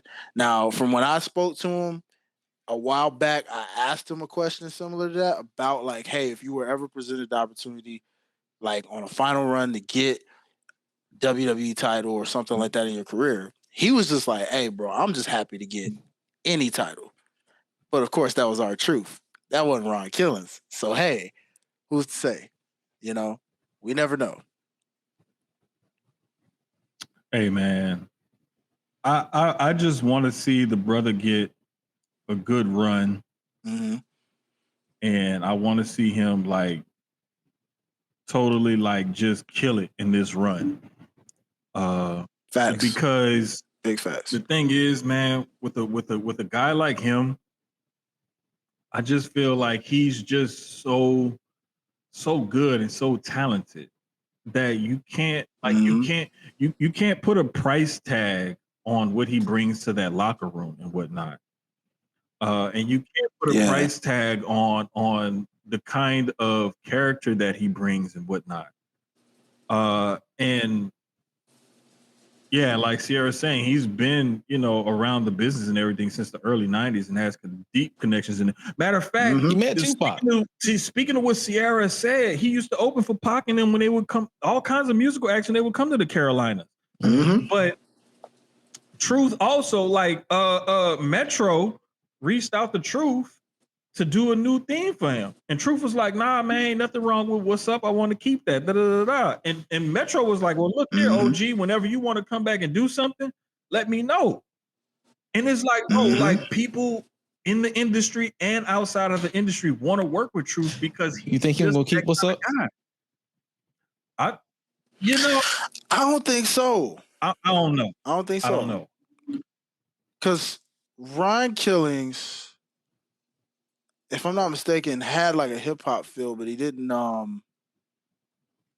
know he wasn't doing What's Up. I know that it was like, because even though he had it in TNA too, it was like the last couple years in his TNA run that transitioned to 07 when he came back or whatever. But like, nah, man, I don't think What's Up. I think What's Up is just as dead as R-Truth. If I'm being honest, I think it is. I'm interested to see what he like. Does he re-record something that he's done, or does he use another version, another song from his mini EPs of mixtapes? But so many questions. I mean, can see them. Hey, here's the thought. That Be Right Back. Wait. Listen, because I know you the music one. Hear me out on this. Remember how Shinsuke turned heel and went to a darker character, and they used his same theme. They just slowed it down, made it more dark and more like ominous. You could do the same thing with What's Up. Well, he gonna say what is up? Nah, more aggressive. Slow it down some. What's up, nigga? Make it. See, I'm trying to be serious. He gonna that nigga, man. I hate that nigga, man. Why you do me like that? No, like seriously that, though, because like if you slow it down just a little bit, like take the beats per minute down a little bit, and you make it a little bit more aggressive, like, and he kind of changed the lyrics a little bit, bruh, I think that he could work with that and make that into that new character. Well, remember now, 2011 Hill Truth first came out with no music, and then eventually free nothing. Yeah, nothing, right? But then eventually, What's Up came back as an instrumental that actually went with like guitar chords that made it a little more like edgier. Yeah. So that's why I don't think What's Up is coming back. I truly believe in my heart of hearts, What's Up is dead. Like dead. That went with them locks. It is dead. Throw it in the dirt. Come back with a ball head. It was a nice run for about and like I said, hey, that song Be Right Back. I don't know, man. I got a black beat truck. And I'm going either way, we're gonna be watching. We're gonna be tuned in. We're gonna be locked in. We're gonna be tapped in. Are any of y'all tapped into Nikki Bella versus Liv Morgan? Everybody says for me, I don't think it will be one-on-one. I'm gonna be honest with you. Only reason why I'm tapped into it is because I want to see Nikki Bella come out, do her little do deal, her little thing, and I want to see Liv Morgan like smash her. Like I want to see Liv Morgan like beat the shit out of Nikki Bella and reestablish the character, because Nikki ain't gonna stick around, dog. She's not gonna stick around, bro. We already know she ain't sticking around. This woman got a wine. She got a podcast. She got reality shows. She got all kind of shit. She got to pay for her alimony, man. Come on. She got to pay alimony and child support. Nigga, she got to pay alimony and child support. And she got custody. Come on, dog. How that possible? Dog. Come on, dog. I didn't know that. I didn't know that could go there. What happens when you rich? If you rich, have a prenup. What the heck? Yep, it can. Yep. Mm-hmm. Was the baby daddy not rich? That nigga was on Dancing with the Stars. Dancer and a dance instructor. Hell no. Them niggas barely get money. Come on, man. Come on, dog. You know what I mean? Like dance. If you find a rich dance instructor, they are never home to celebrate those riches because they always have to work. Good point. Okay, Ms. Reed. I just want to see if beat up Nikki because, like, we know Nikki ain't gonna stick around, and you might as well do something for the business. So put Liv over. I think she's talking about because she's so tiny. That is true. It is true. Like Nikki was looking down at Liv, and Liv had on wrestling boots on. Okay.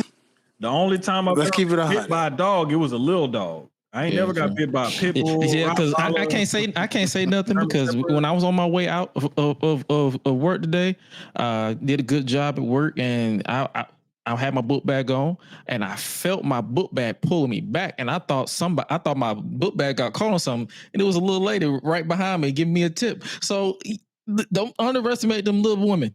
That's all I'm gonna say, because they will jack you up. Exactly. Mm-hmm. True. Well, I mean, we don't know if she did. This is true. However, yeah, she got bills. Okay, she got bills.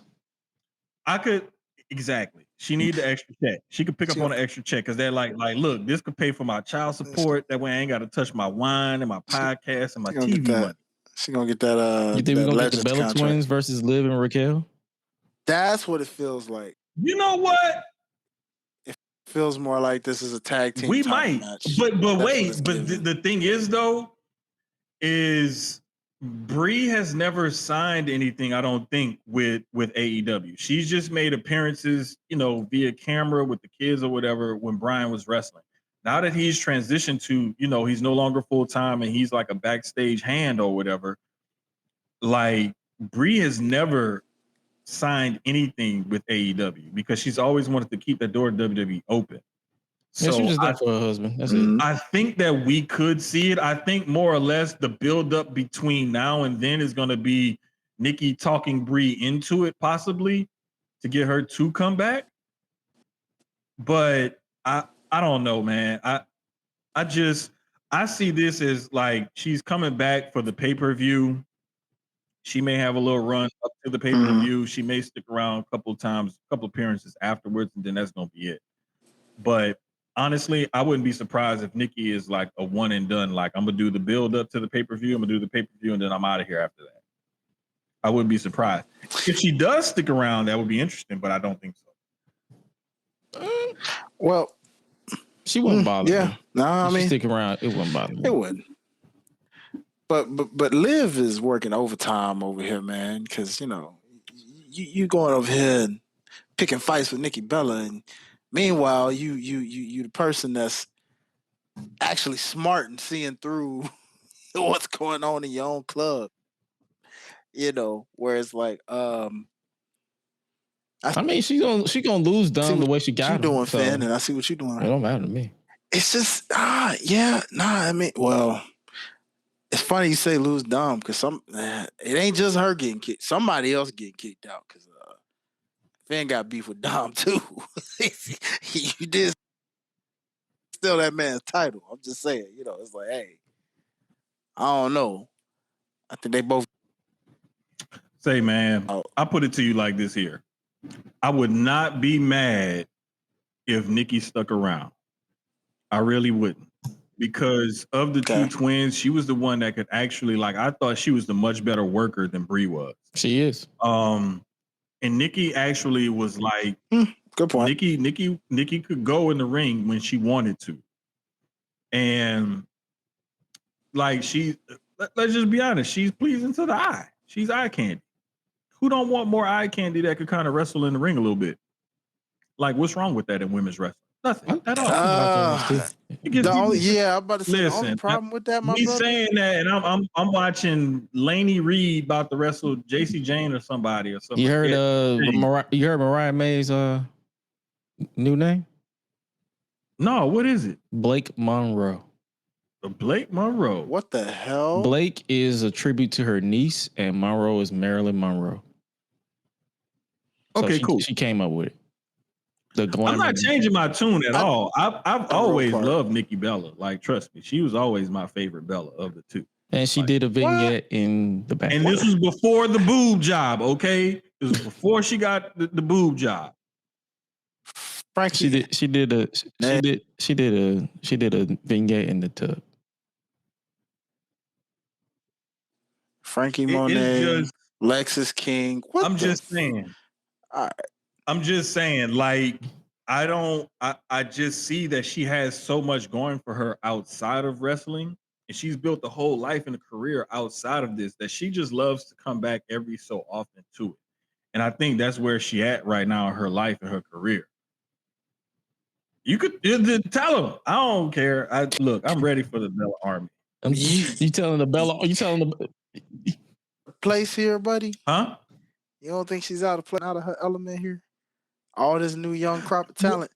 The Stephanie Vaquez. This is the thing. You know who she calls Vaquez. Vaquez. You know, yeah. Stephanie Vaquez. You know, like Listen. I'm gonna put it to you like this here.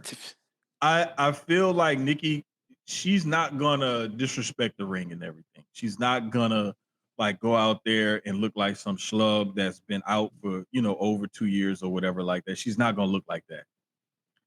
She's going to go out there and represent herself well, and you could tell that she still looks good and in good shape because like she got a 6-pack, and it don't look like no Drake 6-pack because her belly button's still in the same spot. So I'm just saying, like, she's still in good shape. She's still like she can probably go a little bit in the ring, and she sold the hell out of that Oblivion. Selling is something that's very underrated in wrestling these days because people don't really do it that often, don't do it that good. But when I saw her take that Oblivion and sell the hell out of it, I was like, you know what? She just got it. Yeah, some people don't. Some people take it and they be landing on their knees. Bruh, like you gotta sell that face plant. Like it be annoying. Like they be selling it on they be taking a bump on their knees like the Usos used to take the RKO on their knees. That shit used to annoy the hell out of me. Like you got to sell the face plant. Now, Sloan, I'm with Sloan. I wouldn't mind seeing a Nikki versus Tiffany program. I really would. Because that's real like old guard versus the old lion versus the new young lion. Like that's like a perfect. Yeah, that's the case. And Tiffany gonna be facing everybody because there's so many old lions that she can. We not gonna go there. We not gonna play that ages. I ain't talking about. See, bro, I'm not talking about age. I'm talking about. You brought up old lion versus new lion, did you not? Mm-hmm. So I'm just saying there's a lot more old lions that she can play with. Nikki. That is true. Nikki, hell, run back her and Becky again. Charlotte, she just finished her with Charlotte. Like it's so many of them that's still there and still around that she can Trish at some point. So that's what I'm saying. She teamed with her. Let her face her. That's what I'm saying. There's so many old. Like one thing about me, I'm not gonna bring up women's age. I'm always bringing about, hey, you are prominent in this era, so you face to someone in whatever era that they calling this, the Netflix era. You know, we still haven't seen Tiffy Time versus Bailey. We haven't? No, I don't think we've seen that. I would love to see that one as well. Like you are right. Happened. Like there are some older vets that she could go against and whatnot. But I would love a Nikki versus Tiffany. That would be a dope match to have too. But I could see why they don't want to just catapult Nikki into a title shot at Evolution though. Put her in a feud with somebody that's of some standing, you know what I'm saying? That still has like, hey, you know what I'm saying? Like there's still somebody that has some prominence to their name or whatever, and put her in that match. But I just Mhm. feel like, you know, if Nikki's gonna stick around, I want to see her in some top tier feuds and some good matches, some new matchups and whatnot. Don't revisit the old stuff. Call to some new stuff, man. I want to see some new stuff. For Evolution, hopefully they book some other legends that can still go. Because I'm not gonna hold you. If I see Kelly and Beth Phoenix on a Legends contract and Michelle McCool one more time, I need more. We need more. We need more. The one other legend besides a Brie Bella Layla's tag back with her sister, I would really love to see Molly Holly come back because Molly can still go. Oh, of course. Is she still with the company or Molly can still go. Michelle has shown that she could still kind of do a little something when she's been called back in certain spots. So I wouldn't be as mad at that. It's just like they keep calling back to the same old legends. That's what I mean. Like hey, add some different flavor to it from time to time. Yeah, definitely. Layla's back. But I'm definitely gonna be. Layla's. I mean, if we're gonna talk about legends contracts, doesn't Lana need to come up in there? Whoa, she did sign a legends deal. I want to say. If I'm not mistaken. If I'm not mistaken, this was either right before or right after Rusev got back. I want to say the news came out that they just give legends deal to anybody. Goddamn. No. I'm just saying. I saw that like she signed something with them or whatever, bro. Like I would. Only thing is she can't really go in the. Not at all. Marlena, my bad. My like de facto like grandson just came in because my daughter's friend came in with her baby and I got de facto. How old are you, nigga? Look. You said grandson. You could have said nephew. That's my daughter's friend, so that's like my other kid, and she had a kid. So I was trying to de-age you, man. God damn. Look, don't de-age me, nigga. I'm old. Okay. I'm just still cool enough to like hang with the kids and stuff and like do cool stuff every now and then. So no, I do not color my beard. If you zoom in, there is some gray in this motherfucker. It's just not a whole he has lot. Gray. It is gray. Gresh has seen it up close in person. There's like 8 of them, 8 or 9, maybe 10 of them in here. I'm like, damn, how much is in this drink? Shit. Stay gray, my niggas. Stay gray, my friend. And look, I haven't even done the like wash and treatment to it yet because I'm about to go get in the shower as soon as we get off the pod. Then I'm gonna do the wash and treatment and everything in that. Like typically that kind of, for whatever reason, the juices and berries hide some of the gray. Facts. But before we wrap up today, y'all want to take a peek at what they got cooking at AEW? Because we got another 4 hours of this shit. Bruh, I am so fucking happy that we're gonna get this Omega Okada contract signing and we finally get into this. Like, I have been saying this since they signed Okada, that they need to build to an Okada Omega match. It just so happens that Kenny got the diverticulitis and that kind of took him away for a while. But I really feel like this is the perfect time, the perfect build. Like they've kind of even held Okada back for a little while until Kenny came back, and then they're trying to reheat him again. But it's like, bro, this is one of them kind of things where it's like, you know, you ever made a meal and you didn't finish it all, and you like, you know what, I'm gonna freeze this and I'm gonna reheat it at another time. Well, I don't know. I'm kind of greedy, so no. I cook like I cook for 1,000 people sometimes. So I eat like I'm 1,000 people. So like I'm no lie, I got some red beans in there that I don't know if I'm gonna fry chicken. I'm probably gonna fry chicken for it. I'm skinny fat. To be frosted. But I had some red beans in that we ate it, and then I had cooked like 2 other things like that same week. And so I was like, all right, let me freeze this and we can come back to this another time. But I promise you, if I take them red beans and I defrost them things and I fry up some chicken and I reheat them beans, that meal is still gonna slap just like it did when it was fresh out the pot. That is this kind of feud. you can go back to it and you can revisit that recipe. You can defrost it or whatever if you still have it leftovers or whatever, or you can make it again and again and again, as long as you give it enough space in between, and it's gonna hit every single time. And that is why I'm glad AEW held off on this right now until they had the proper timing, the proper build-up, and they're giving it its just due, because this isn't something that you just say, all right, we're going to run this back again just because we got these two guys under contract. You got to build to this, and you got to let this cook. This ain't something like I'm not going to lie, like this is something that like smacks, slaps, it's fucking good. That's what I'm saying. It's fucking good. It's fucking good, brother. And it's fucking good, brother. Shout out to Rich Swann, 1 year sober. Shout out to Rich Swann, man. For real. Because that's an amazing accomplishment. Like, no bullshit, no lie, no jokes, no nothing. Like I'm proud of that dude, bro. Like, he came a long way from where he was and the trouble that he was getting into, and now to know that he's sober, like, shout out to him, for real. Yes, sir. So, yeah, whenever you hear me make that reference with the voices, always, because I be chopping it up with him almost not every day, but like when I can.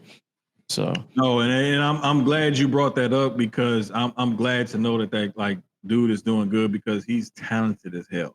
Oh yeah, like I've been loving the stuff. Like, I even talked to you about it when I got back into when I started really like trying to focus and pay attention to TNA more often.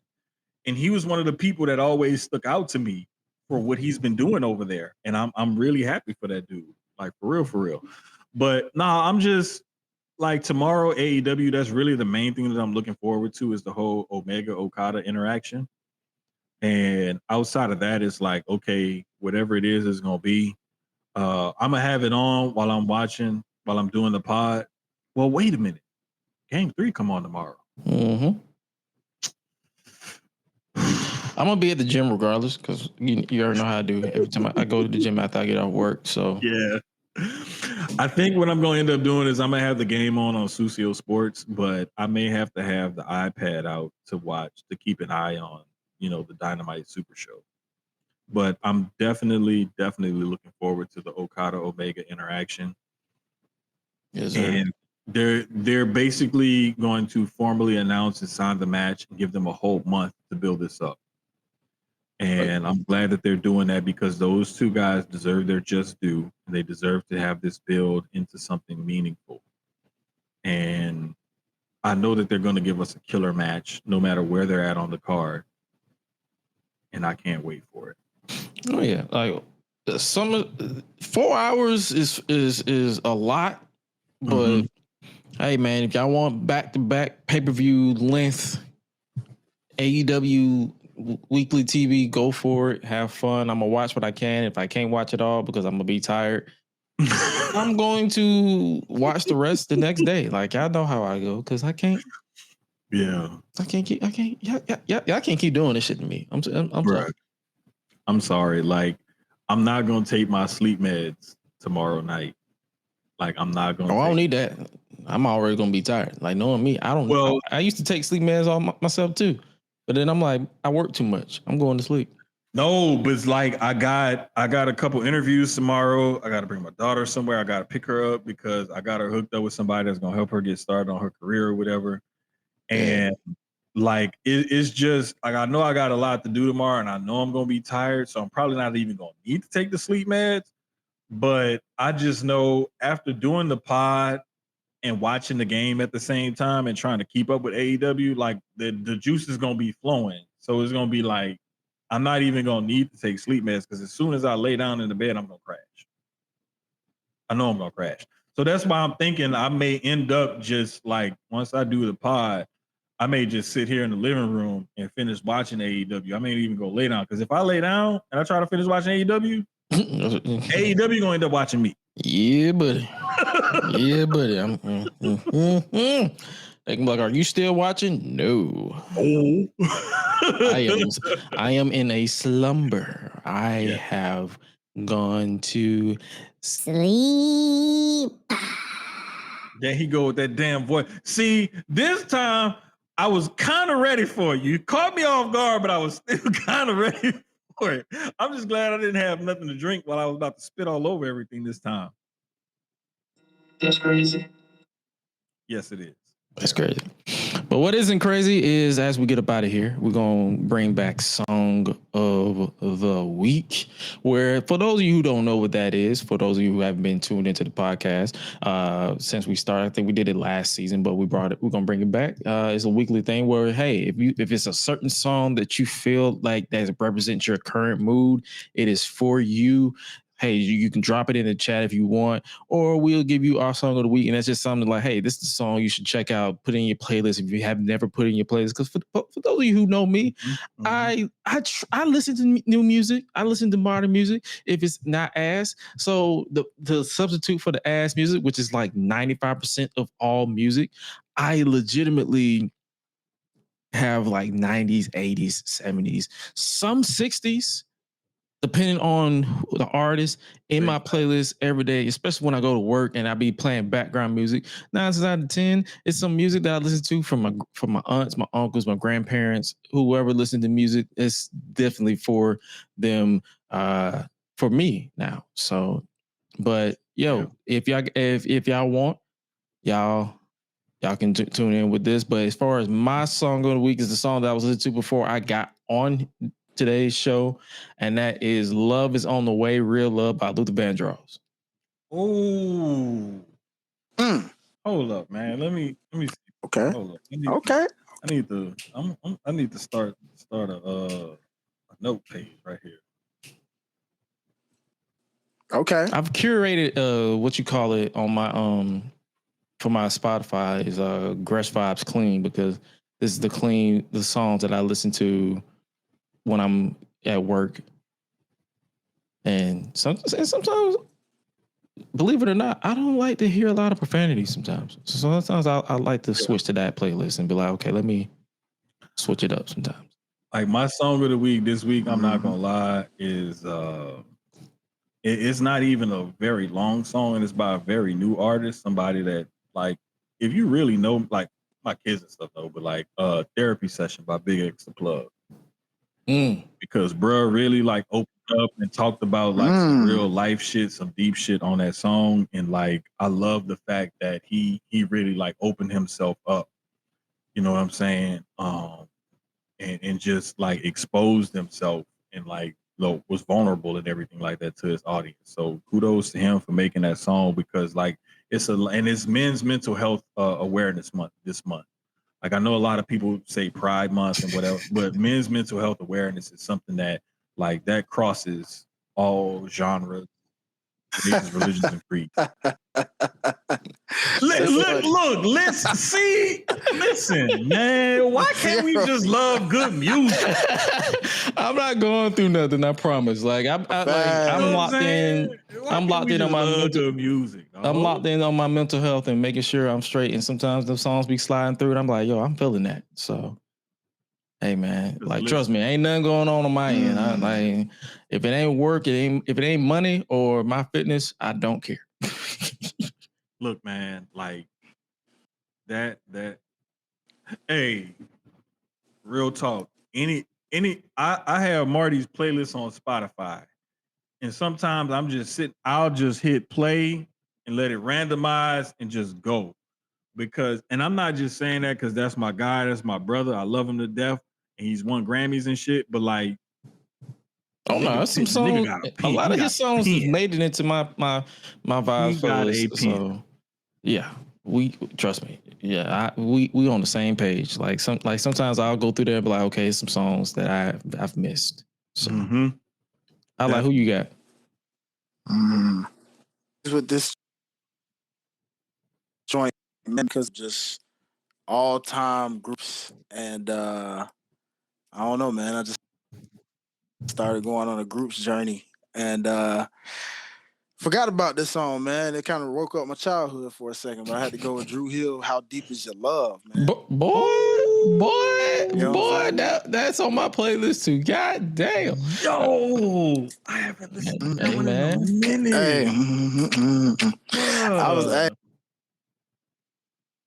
And then this is the countryest podcast. Oh shoot! If you never tapped into this podcast, this is the countryest old school retro podcast that talk about modern wrestling with subtle references to the old school shit that we grew up on.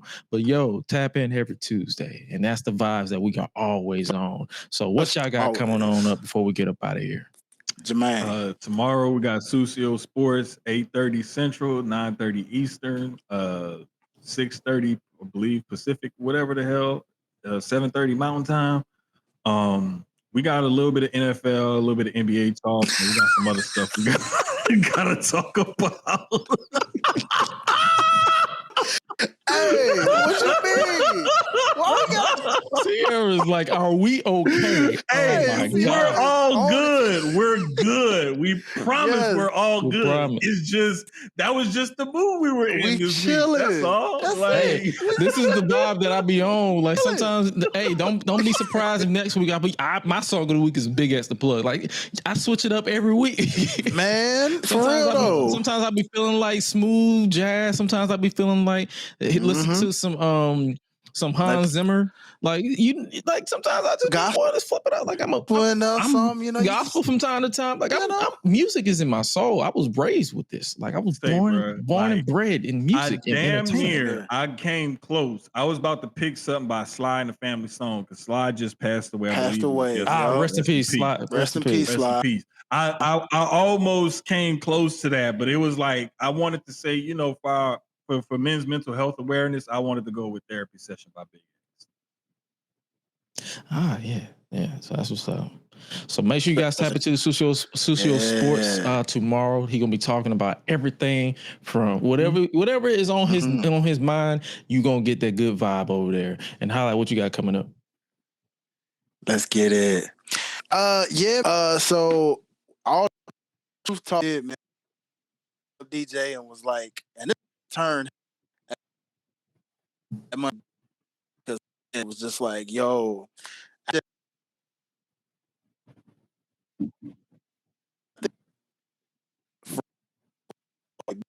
2020, you know what I'm saying? I had to chopping it up with him, man, and as DJ put it in, he's just as dope of a guy then as he, because apparently it's been blowing up this episode because he was just like, yo, I was like, you caught it at a great time. I don't know. Hey, send that link to the group chat because I may have missed it. Need to. I think I may have missed it if he reposted it. Yeah, send it to the group chat because I want to definitely check that one out. I got you. For sure. For me personally, that was like a mission life goal, man, just because I was like, dog, I had been following Truth. I even told him because he was like, wow, you a G fan? And I was like, championship wrestling, boy, like them developmental days. So it was like, y'all check that out. If you haven't already, just go and head subscribe while you're there. Please. We trying to run.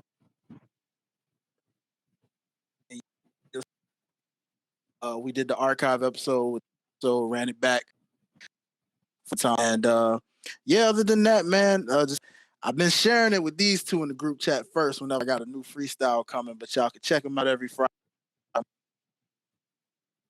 my page. If you follow me at Highlight Life, I'm dropping them every old beats, might be some new beats, might be a little bit of everything. So the new music get ready to roll out. So in the meantime, just keep it locked with your boy, man.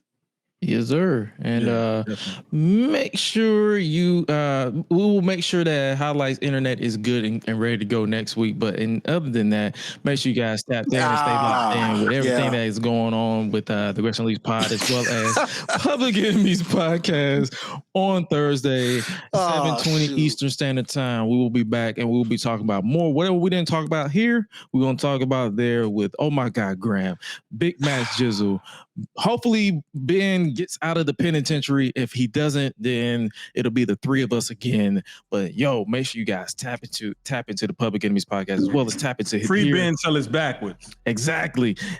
He is also dealing with the criminal system of the bad internet, but he will be back hopefully when he can. But with that being said, hopefully you guys stay providers. Hopefully you guys stay safe out here in these streets, and make sure you guys stay locked in, stay tuned in, and stay dangerous, as Graham like to say.